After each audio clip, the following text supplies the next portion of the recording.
Kung sip-sip kang tao sa trabaho, ito ang gawain mo. Kunting diferensya, sumbong agad. Kunting pagkakamali, diretso agad sa amo. At dagdagan pa ito mga mali-maling kwento. At akala mo, isa kang may-ari sa kumpanya. O kaya isa ka sa tagapagmana. At dahil nasasanay ang amo mo sa kasumbong mo. Kaya ikaw tinatanong palagi kung ayos lang ang trabaho nyo.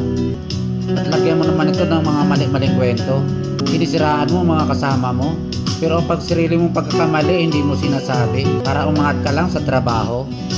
Iba naman ang pagkakamali na hindi sinasadya. Kaysa alam mo ng mali pero iyong pa rin ginagawa.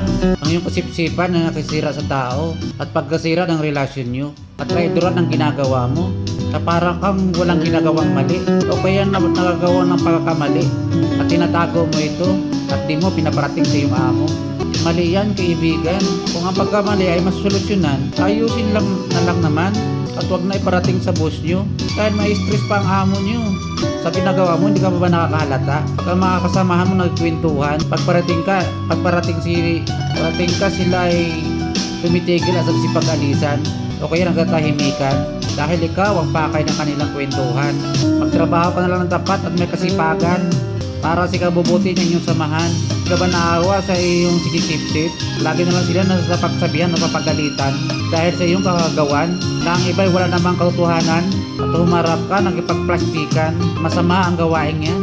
Kaya tigil-tigilan mo na yan mga kapatid dahil ang karma ay dyan lang sa paligid. Maging honest ka na lang at gumawa ng tama. Huwag ka nang manira. Ang hirap ng may kaaway. Lalo na halos buong barangay. Ayaw mo kasing masapawan. Di naman kaya ng iyong utak at kasipagan. Kung kasipagan lang, ikatapat na sa trabaho ang pinapairal mo, ay walang maging gulo sa trabaho nyo. Maging pasaya pa lahat kayo. Ayaw mo lang kasi nakita may umaangat. Kaya nagkunwari kang tapat. Alam mo pa kapatid, pag uwi ng mga kasamahan mo, ang kwento nila sa pamilya tungkol sa mga karakas mo. Pero siguro nasikmura yan dahil sa maging pagmamataas mo. O ako siguro niyan, wala na akong ihirap na mukha. Dahil sa ginagawa mo nakakahiya. Kaya talaga makapal ang mukha mo. Kaya ginagawa to sa mga kasamahan mo. Sa mga kasamahan mo, wala namang atraso sa iyo. At pati na sa trabaho. Ang mga taong ganyan ay may sobrang kayabangan. Ayaw nilang masapawan. Ayaw nilang may umaangat. Kaya ginagawa mo mga gawain yan. Di ba naisip sa bandang huli? Baka ang buhay mo, baka delikado. Ang mga ginagawa mo. Hindi malayo yan sa mga katulad mo. At marami na akong nabalitaan sa mga ganyan. At kung mangyayari naman, ikaw din ang kawawa. Dahil sa iyong mga pinagagawa. Sa iyong ugaling walang kapwa-tao. Kung walang sarili mo lang mapapansin. Yun nga lang sa hindi magandang pamamaraan.